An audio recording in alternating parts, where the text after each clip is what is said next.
an tríú fi seán ar na cábliachar ar an tractor.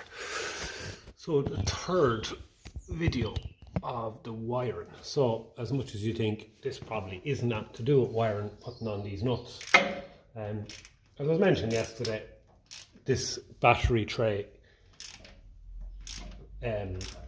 provides the earth for the charging system, for the voltage regulator box. So if it's not earthed, nothing's going to work right. So while I'm at it, I'm just going to put this nut in the center top engine stud, as it's missing. And before I did anything on this charging system, this battery tray wasn't actually held in by any nut or bolt. As you can see, that one's missing, and the other one on the far side is missing, and the two 11/16 nuts were missing as well. So we got one in yesterday there, and we cleaned around that with the Dremel, and that's just going to help provide a good earth, because our earth cable is here. That's where I put them, because that way you can actually put a bolt right through them. Originally these were only earthed to the dash, so that is good and bloody tight now, that side. So we'll move around the other side, and we'll clean around the battery tray as well with the Dremel, shine it up, and we'll fit. These are head, as I mentioned, cylinder head nuts. They're a lovely hard nut. They haven't been exposed to the weather because they're usually covered in oil, and they're usually very clean, so they do help current flow. So we'll do the same to the other side. Nice washer, nice head nut, clean it up, and that should earth this. And then I suppose in the future, I'm not sure if the owner wants to eventually consider the proper battery tray or not, but he'll probably have to, because this just mightn't work, I don't think. But look, for the time being, we still wanted the tractor to be charged, want to get the tractor charging its own battery. And looking at that dynamo, yeah, it probably does need bearings. They can be got. I have one here for my own go belly that I'm going to change at some point. They're not too expensive, about 12 or 13 euro on eBay, and then you have to, of course, pay for postage and things like custom charges if you bring it from the UK to Ireland. But anyway, that's, at least they're available. But I suppose that shouldn't stop it working if it's working electrically. So we'll move around the other side. Got another nice head nut and washer there as well for it. So we're just going to clean up this lad in there now. Our earth is just sitting in behind there, bolted onto the battery tray. As I said, this was missing as well, so this battery tray was basically just pushed down into place, sitting on these. I probably wedged in a little bit here. So we'll clean around him, and we'll get a washer on it and a nut on it, and that should earth it.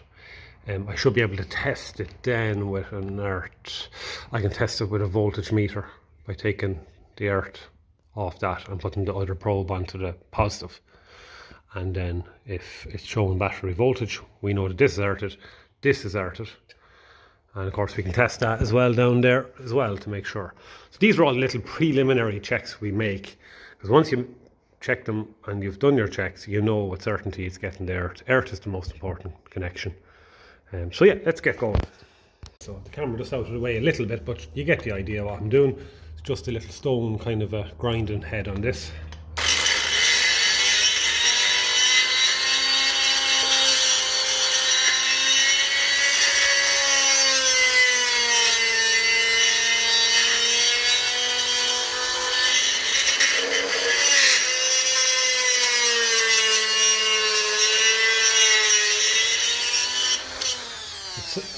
As I said before, its bark is greater than its bite. It sounds like it's doing great things, but it's only doing very little, believe you me. And if you put any pressure on it at all, it just spins in the chuck. So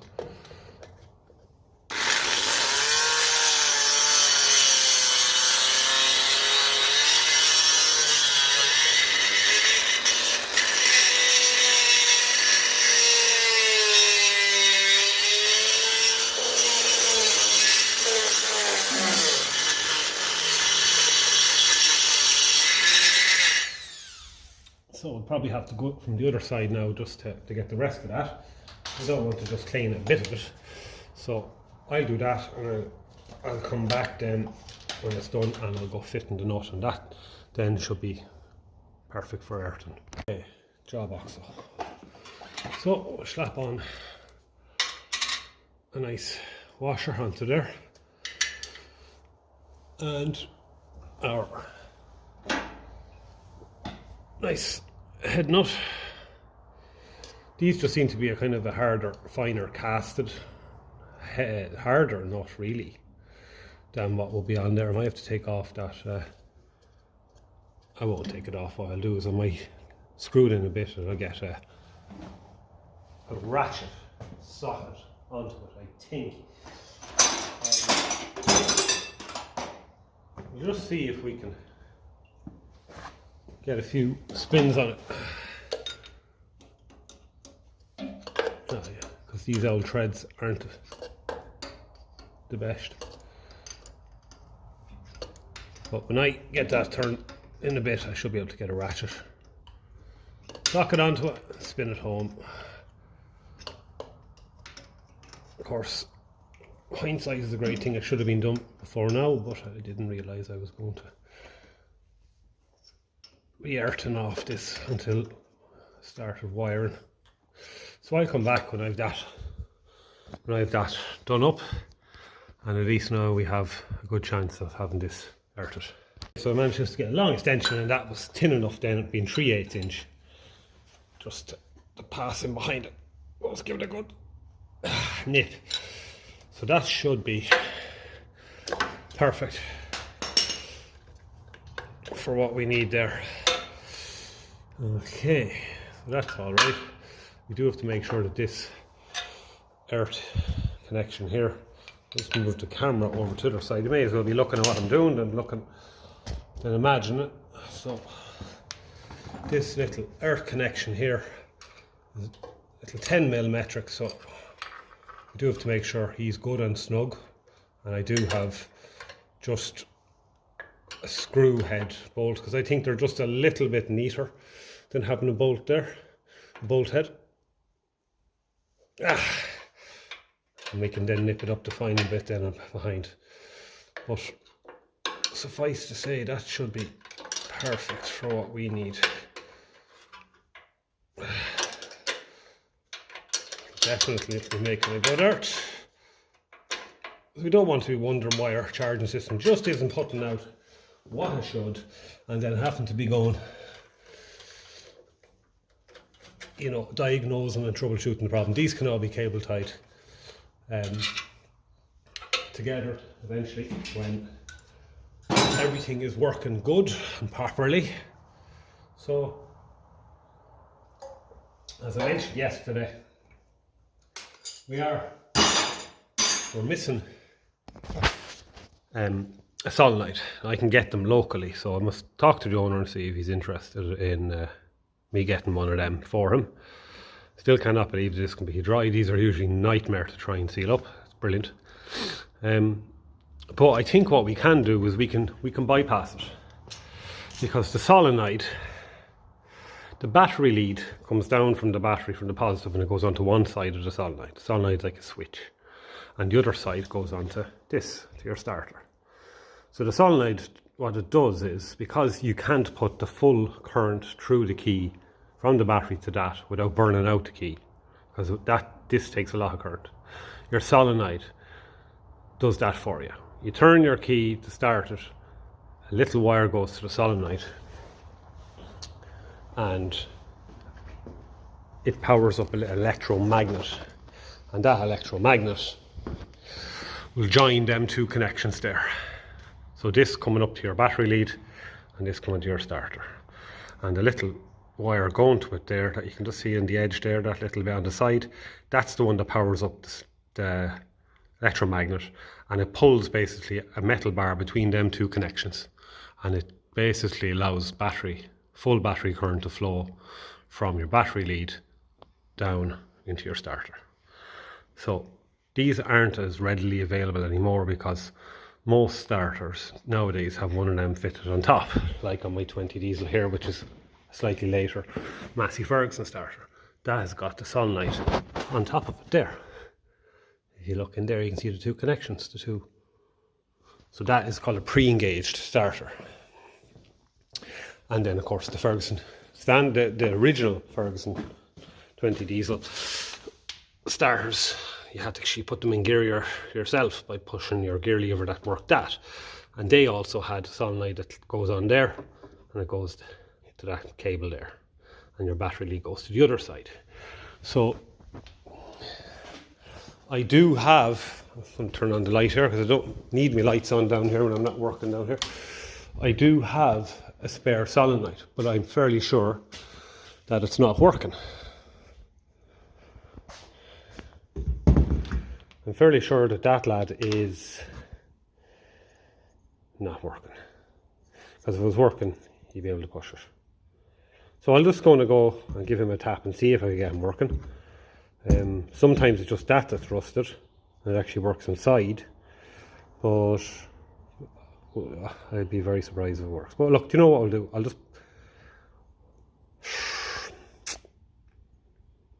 I might just put it on the gold belly and see, just to get everything ready for wiring, we'll say. That's all. This is probably original, because all the original didn't have the spade connectors, they had the actual ringlets. And it does look like an original wiring loom on it, which is very interesting. That came off 20 diesel, so that is a good bloody age. But I can't see Lucas written on it anywhere.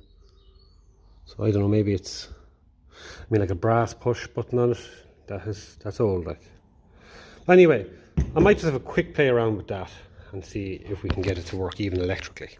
So I suppose regardless of whether we're going to use, you know, this solenoid that we don't know if it's working or not, or a new one or whatever, we do have to find out where we want to put this on this battery tray. As I said in yesterday's video, these are for fuel filters, primary and secondary fuel filters for the 3-cylinder diesel.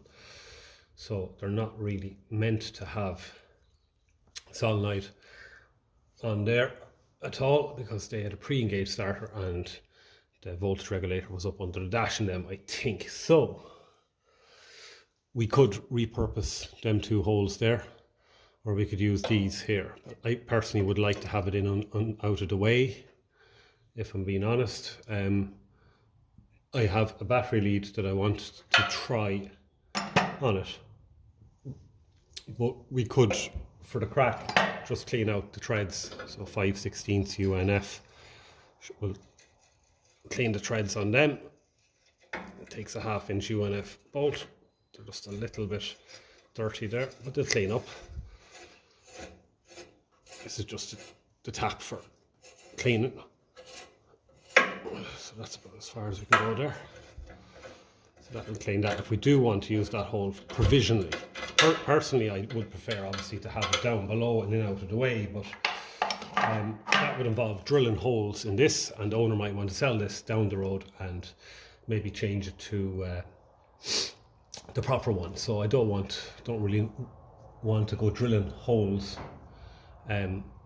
unnecessarily when I can just repurpose a hole that's already there, even if it means having to fit it, we'll say, somewhere that I'm not overly fond of fitting it. So the connection for this solenoid from your key is there, so it would make sense to have it facing towards the key ignition, I suppose.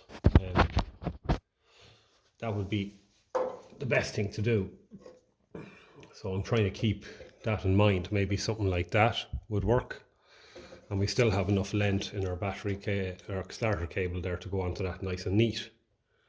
And our battery cable then might be a little bit awkward coming in at an angle there, so we might put the battery cable there and the starter one in there, just for now.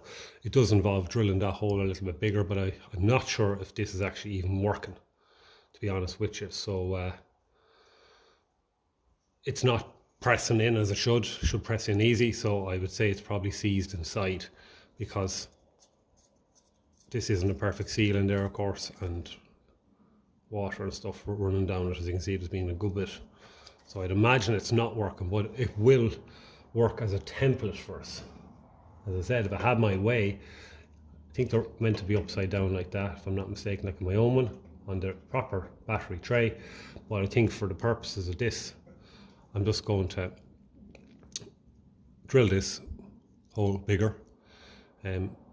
If I was fitting this to my go bell, I'd have to drill it anyway because they're just too small. I prefer to use a good 7/16 head bolt or something, or 1/2 inch even. So that would. So I'm just going to quickly drill this. I'm going to fit it on there for the time being. At least this is facing towards the key ignition, and it'll be, you know, facing the right way. The wire will be going the right way, and we can then try and fit our battery, put our battery cable on there, and our starter cable on the inside. So I'm just going to drill this, and we'll come back. Okay, so we're drilled. So this is, just as I said, just a template to see where we can fit a solenoid onto this. Not exactly going to be this one because it probably isn't working, but whatever solenoid is going on this tractor, whereabouts we're going to put it. It's a little bit awkward now with the bracket the way it is, but it should screw in now after we did that. The tap is the job, so this wouldn't go near it until we got the tap on it.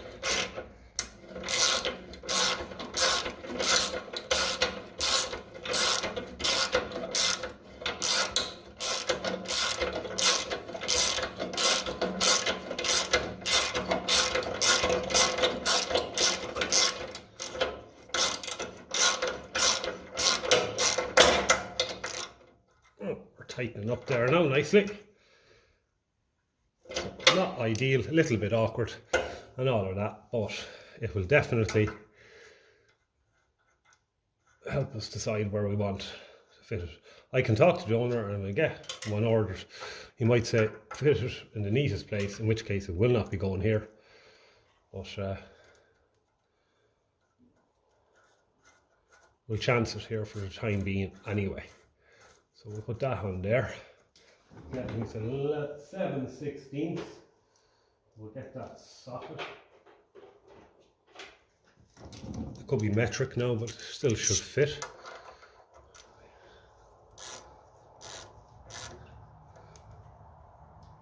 Okay, that's good. You've got the plastic between them, so that's going to keep that separated.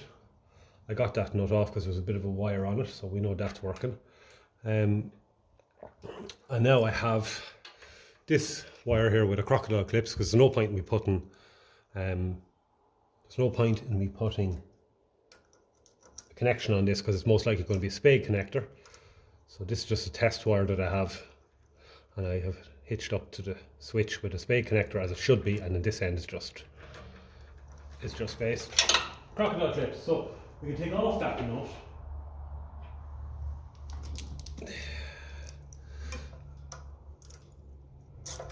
And then we can just clean this up a little bit, make sure that it's making a half decent connection there for the crocodile clip. Might even be able to leave the nut off it altogether. We'll get a better connection then on the crocodile clip. It's good and clean in there anyway. So that might just do. So we'll just keep that nut safe. Actually, might be able to screw that back on a little bit, and it'll even make a better connection. Yeah, maybe just ever so slightly. Last thing I want to do is, if it is working, is to damage the threads, because it's a nice little, I think it's a brass nut. I'll screw it in a bit more and just let it pinch the crocodile clips a little bit, and it'll just help. Lovely. Okay, so it will be interesting to see how does this work. So we're at the point where we can throw the battery into the tractor now. I have a new battery lead there that I can put on here. We'll see does it fit. Should be grand. So I'll go and set that up. Okay, so here is brand new SpareX battery lead. Soldered ends, the cable, so you know it's getting the full blast. So what I was saying was we'd be putting it on here. Now, as I said, this solenoid is probably not working, but we're just using it as a template, so we'll just see how we're going to do with lengths of battery cables and all of that. I brought in a battery cable there to my local kind of farm supply shop, so I could measure it up against what we need. And this one was coming in as one that would do the trick.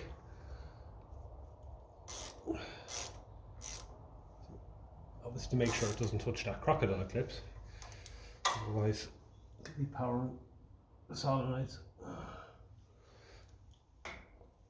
Okay, right, so we'll leave that off for a minute. Let's put our earth connection on. That's up the other side here, and hopefully when we put this positive one on, that we don't have sparks flying. But there is one thing I do have to do before I do that, because there is another connection that goes on to the solenoid, and that is the A connection from the control box. But since, what am I saying now? Since I'm not sure exactly where I'm going to be putting this, I was thinking maybe, no, I actually am going to go and make a wire, because I don't like this. It's all just too many crocodile clips. I'm going to make a wire for that as well. So this, what I have on provisionally, is actually just a Ferguson 20 dynamo wire that I got off tractor. It's a lovely brass end on it and all, and I just literally went, it's a D connection, that's why it has two wires, one coming to the control box and one coming to the ignition light. So no, I'm actually going to go now, I'm going to make a proper one, because our solenoid is going to be somewhere around that area. So let's make it a little bit too long. It can all be cable tied in up the back to tidy things up. So we need a big connection on one end, and we need a ringlet to go over for that size there. So I'm going to bring up the few bits and we'll make that there now. So this is the right thing to do. Not right having crocodile clips carrying positive power around so many other parts. It's just dangerous. So we're going to make up a nice proper wire. Worst case scenario, it'll be a little bit too long.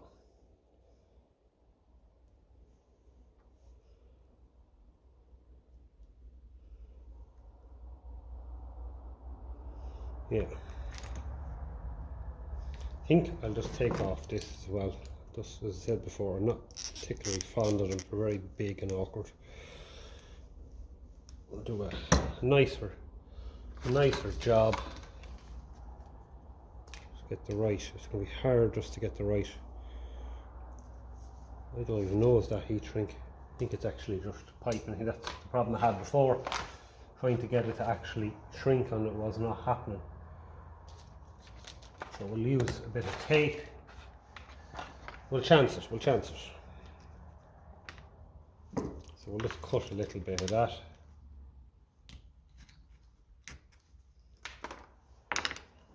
Very, very wide, but look, it'll just take the bad luck off it.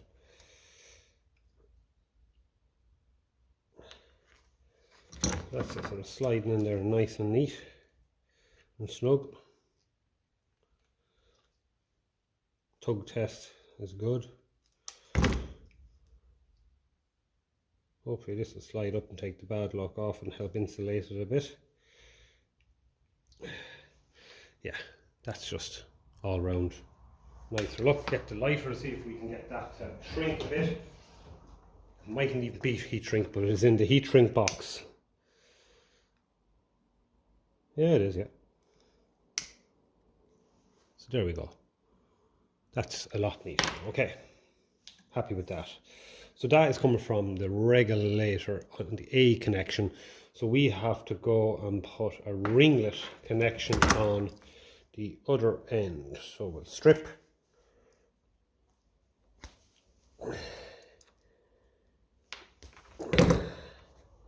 I'll sort of quickly run up and get the size of the ringlet I need and come back then.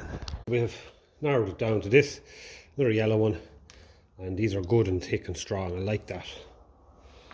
So the same crack here. We cut off a bit of this, so we cut off another bit here. That'll do. Just don't forget to slide it on first, otherwise it's not going to be happening this time. Give them a good twist. Curlew bean biogown, a little bit of a loop. That's what I do with them. Okay. That is very loose in there. Why is that so loose compared to the other one? They're both yellow. Okay, I might just hate to do it, but I'll just bare another bit.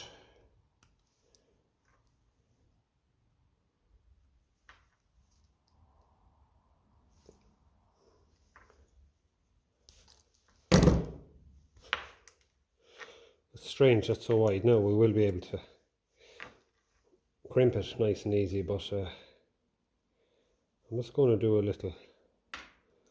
First time I've ever done a double loop on anything, but look, I want it to be nice and snug. That's very, very big.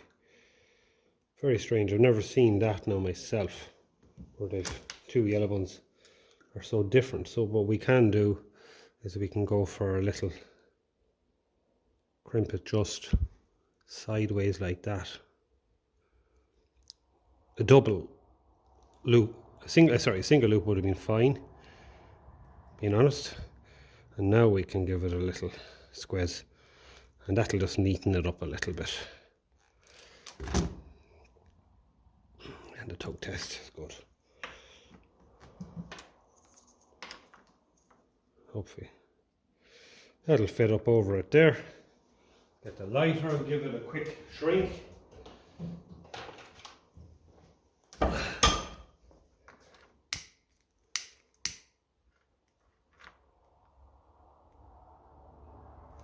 And there we go. There's not a whole lot wrong with that. It's good strong connection. I was going to use some tape on it, but there is absolutely no need for any tape on that. So let's go and fit that. So this is going to go onto our positive battery cable and onto our A connection on our voltage regulator. So I'll let the camera down a little bit. We're in the range of view. There we go. Put it on the voltage regulator first. That's going to be the most awkward because it's a little bit tight for space.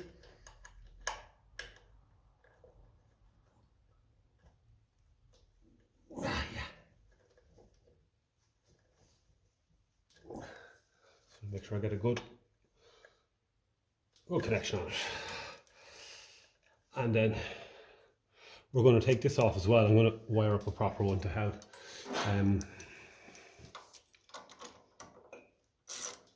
because I have an idea of how to convert my bolt-on ringlet connection to a spade connection, because a spade connection is most likely what's going to be on whenever a new one is fitted. And what you have for that is these lads that you get on ignition coils, where you have a nut and a bolt. It has this little end on it then for the spade connector. So that will do perfect for what we want. So that'll go on there. Maybe this is better to be that way. So see what way it looks like. Whichever way is not upside down, I suppose, is on the battery cable. So that's the way it's meant to be, like that. Okay, so our connection goes on like so. Our spring washer, and so this is just doing things a little bit better. And the last connection then, now just look, this is all assuming that this solenoid is working. It's most likely not working, but it's just getting an idea. We can still we can still cross the solenoid if we have to get the tractor started, and it still will charge because the charge is going to be coming through this wire here and into the positive cable. So that is good. Our other connection that we have to make is our switch to solenoid. So I'm going to make that long enough that if we move it back down here, we have enough length in the wire, because we can always cable tie it up out of the way anyway. So this is already connected, so I suppose the measurement that I'll be taking is going to be something like that there. So we can pull that off. Okay, and that's the measurement now. We're going to walk straight back down to the workbench. So I'll fire up the camera when we're down and set up. So shut on cable Derenach. The very last wire I think that we need to do on this wiring system, if I'm not mistaken,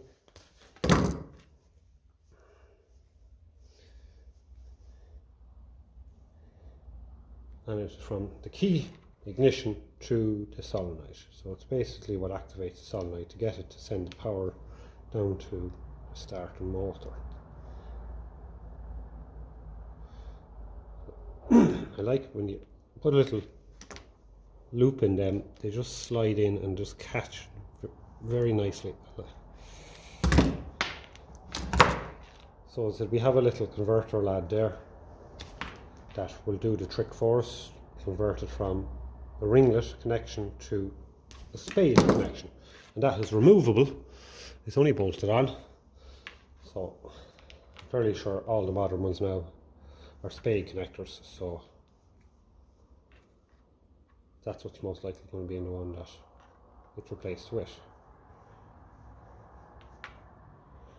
And that means we just remove the adapter and we can reuse the wire without having to change connections and cut it and all of that.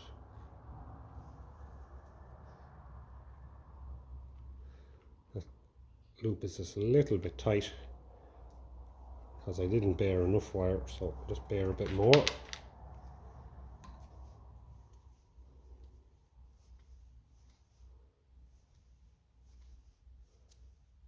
So cut that bit off the end because it's just knotted up a bit.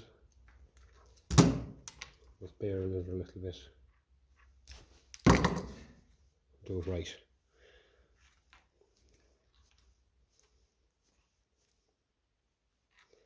I like to just get it roughly halfway, and then it should just slide up. You feel it kind of catching. Still just a little bit, get the pliers at it here, still just a little bit too wide to go in. When you get it right, it just slides up and you feel it, there you go. You feel it just going up to the top where it's meant to go and gripping the whole way, and then when you squeeze them here with this lad here, she ain't going anywhere, I don't think. Tug test is good. There we go. You'd pull a bus with it. Okay, so let's go back, fit this final wire. When I put the battery cable on the terminal, I hoped not to see any form of sparks. That's fingers crossed. So we'll see how we get on. So I had a look at the wiring diagram for the Massey Ferguson 35 because I don't think I can't find a workshop manual for the Ferguson 35. The electrical system is the exact same once it's petrol, or TVO. So what have we got to do here? So that is our power to the coil, that is our power to the ignition charge light. So we've actually got another wire to go yet. So if I'm not mistaken, one is power in. And I'll have to look at my own when I come back. I think that's the best idea. Okay, so this wire has to come out here. This is going to the solenoid. So there we go. That goes on there. And that's way too loose. So just give that a little squeeze. That's not going to make a good connection. You do get that sometimes with these. The squeeze or a tap of a spanner.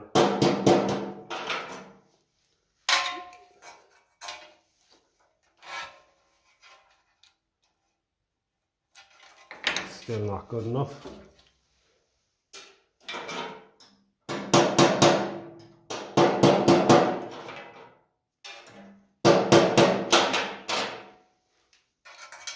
You do want it to be solid enough now. Yeah, that's going to be better. There we go. Why am I putting it on that way? Why did I think? I tried to learn from my mistake with the ignition light. No, that just goes on like that. It doesn't have to. Okay, so that's good enough there. So now we have, let me just make sense of all of this now. We have one more. We have to get power in, so we need another connection from the solenoid in. So we need another ringlet coming in onto number 1, and we can use a small or a big one, doesn't make a difference. It has to be coming from the positive battery lead. Okay, thought we were finished, but we're not. So that is all right. Alright, you can fall. Right, one more wire, and then that should be it. So what we can do actually while we're here, since we have the camera set up, is we'll just move the camera. I'm going to move the camera down a bit closer here till we see what we're going to be doing with this. What we're going to be doing with this solenoid connection. We're going to do a little bit of modification to it. So, right, we got just to focus on where we want there. Yeah.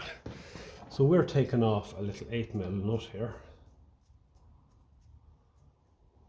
I have the actual spring washer here on the trolley, and we have a little adapter, as I said, that's going to take it from, change it from a bolt-on ringlet to a push-on spade connector.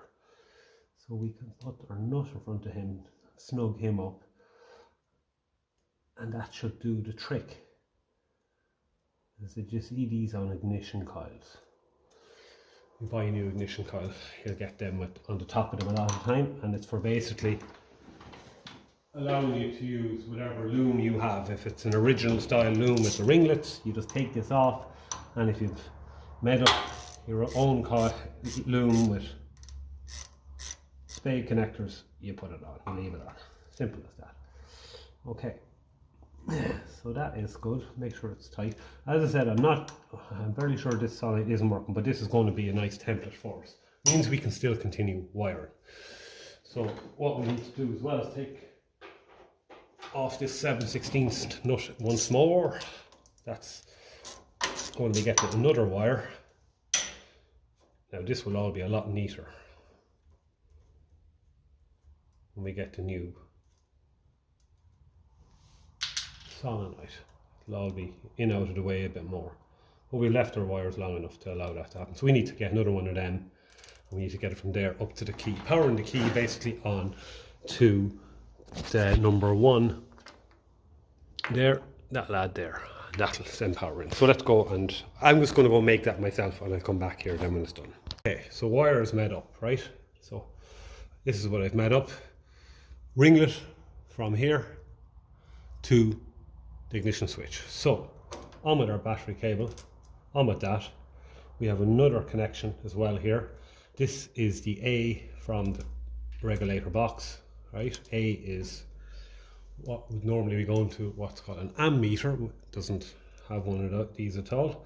Has a charge light instead.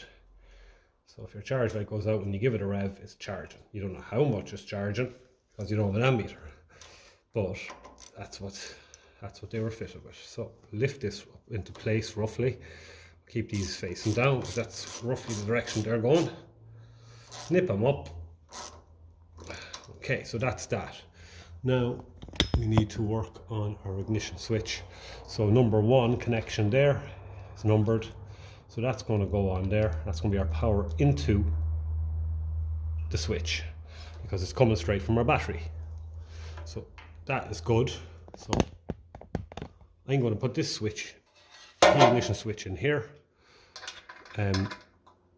What I'm actually going to do is get a washer for it, because otherwise it'll be the whole time twisted. When you don't have a washer on these, you turn the key and the whole lot turns. So it's just a nuisance. So I'm just going to put one on.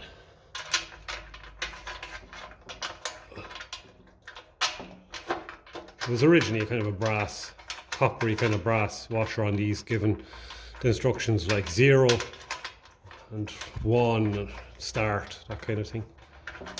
Jesus, I wanted the threads are very fine on this, trying to get it started.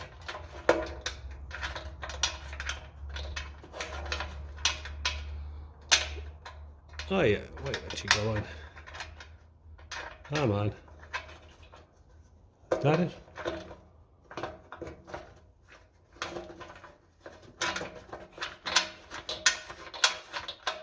There we are. Okay, so what I do is I just put my key in. You obviously want this facing straight down for off.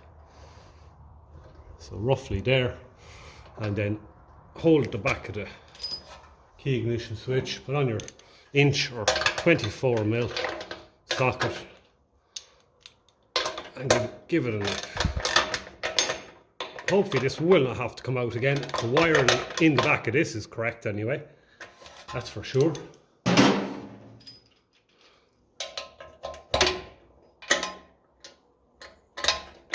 Okay, so that's that. Right, this is the moment where if we see sparks when I put this battery lead on, we have to go investigating. We shouldn't see sparks. That's the bottom line. These things do happen. I can't see why there would be unless the regulator box is wrecked. So that's good news. So I'm just going to give it this very slight nip because we still might have to pull it off. So I will get it off if I have to there. So, as I said, that solenoid to me isn't working because the push button here is not allowing it to work. But that's just, as I said, going to be, it's just there for the time being till we, so we can wire everything up roughly. Because all of them are too long and they'll have to be tidied. But we do have our earth on, we have our positive on. So if all is good with my wiring, when I turn this key, this will light up. And if I'm no good, it will not light up. Okay, so that is good. Now, when your engine's starting to give it a rev, that's meant to go out, as you probably know, because we don't have an ammeter. The second test is for the solenoid, but I already know that's not going to work because it's not physically pushing. You are meant to be able to override it. It is hitched up. This blue wire here is meant to power up the electromagnet that pulls a bar, metal bar, and it joins these two, and that allows your battery power to go straight down to your starter. We will test it, but I will not say that this is going to be working. No, not surprising, but that's okay. That allowed us to keep motoring and to keep wiring. But what I can do with a solenoid is you can cross the solenoid. When you cross the solenoid, your starter will work. Your engine will start, and if our charging system is working, our dynamo and our regulator box, we give it a bit of rev, that light will go out. I have a feeling that our dynamo bearings are shagged. They don't sound great. I have heard worse actually, maybe the grease is worked in, but we can start this and test our charging system without a water pump. I do have some old water pumps there that I could put on. I could put on the pulley over them and we could test it that way with an old fan belt. So maybe that's a job for tomorrow evening. But for this evening, at least, our wiring is complete. And what we need to see happening at this stage is happening. So I'm happy about that. Yeah, so we're going to leave it there for this evening. Enough done. If it works, we are sourcing a solenoid. We'll get it fitted. We'll get all the wires tidied up, cable tied if everything is working, but we have a bit to go yet. I can throw on a water pump there easy. The one that came off this is up on the shelf over here, and that then you fit a pulley to on with your pulley, and then we can fit a fan belt. I have old fan belts sitting up here, I think, as well. So we throw on one of them, whichever one looks the best. Tension up the fan belt, put the belt around the dynamo and the drive crank pulley there, and then suddenly your dynamo's turning, and then that's when we're really going to see if this thing is going to need any more parts. I do have a new voltage regulator, but I prefer to fit the old ones. I find they're better quality.